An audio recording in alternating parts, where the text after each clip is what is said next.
বন্ধুরা, পৌরাণিক কথামালা চ্যানেলে আপনাদের সকলকে স্বাগত।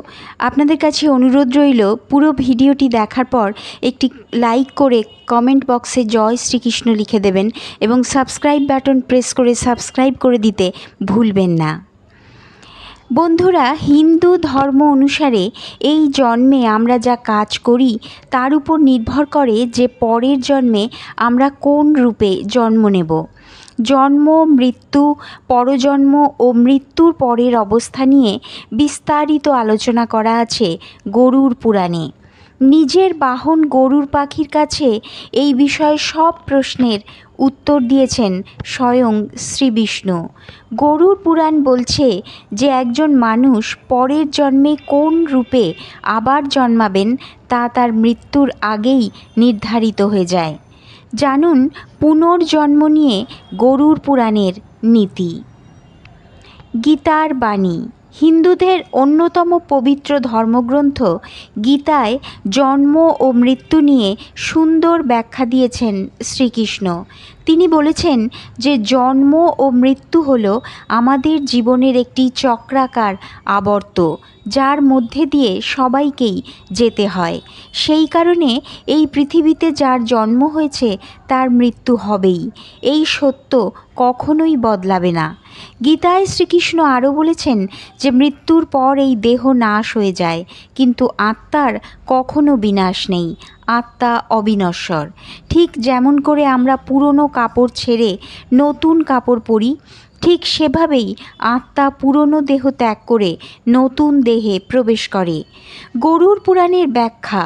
গরুড় পুরাণে মোট 84 প্রজাতি প্রাণীর কথা বলা আছে।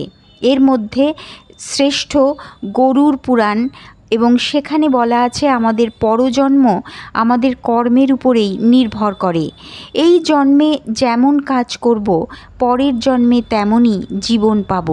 জেনে নিন গরুড় পুরাণ অনুসারে কোন কাজ করলে পরের জন্মে কী রূপে জন্মাতে হয়।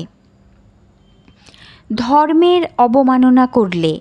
গরুড় পুরাণ জানাচ্ছে যে যারা ধর্মের অবমাননা করেন, যারা বেদ পুরাণের মতো ধর্মগ্রন্থগুলোর অপমান করেন, তাদের পরের জন্মে কুকুর হয়ে জন্মাতে হবে। ঈশ্বরকে না মানলে বা যারা নাস্তিক, তাদেরও পরের জন্মে কুকুর হয়ে জন্মানোর নিদান রয়েছে গরুড় পুরাণে। বন্ধুর সঙ্গে বিশ্বাসঘাতকতা। যদি কেউ নিজের বন্ধুর সঙ্গে বিশ্বাসঘাতকতা করেন, তবে পরের জন্মে এর শাস্তি তাকে পেতে হবে। বন্ধুত্ব হলো এই পৃথিবীর সবচেয়ে সুন্দর সম্পর্ক। যে ব্যক্তি জীবদ্দশায় বন্ধুর বিশ্বাস বজায় রাখতে পারে না, তাকে পরের জন্মে শকুন হয়ে জন্মাতে হবে। বন্ধুর সঙ্গে শত্রুতা করে যারা পরের জন্মে শকুন হয়ে জন্মায়, তারা নিজেদের কর্মফল ভোগ করবে। মানুষকে বোকা বানানো। কিছু কিছু মানুষ অত্যন্ত চালাক চতুর হন। নিজেদের বুদ্ধি ভালো কাজে না লাগিয়ে যদি কেউ অন্যকে বোকা বানায়, অন্যের সারল্যের সুযোগ নেয়, অন্যকে বোকা বানিয়ে নিজের কাজ করিয়ে নেয়, তাহলে গরুড় পুরাণ অনুসারে পরের জন্মে পেঁচা হয়ে জন্মাতে হবে। রুক্ষ ভাষার ব্যবহার। আমাদের সব সময় সবার সঙ্গে মিষ্টি ভাষায় কথা বলা উচিত।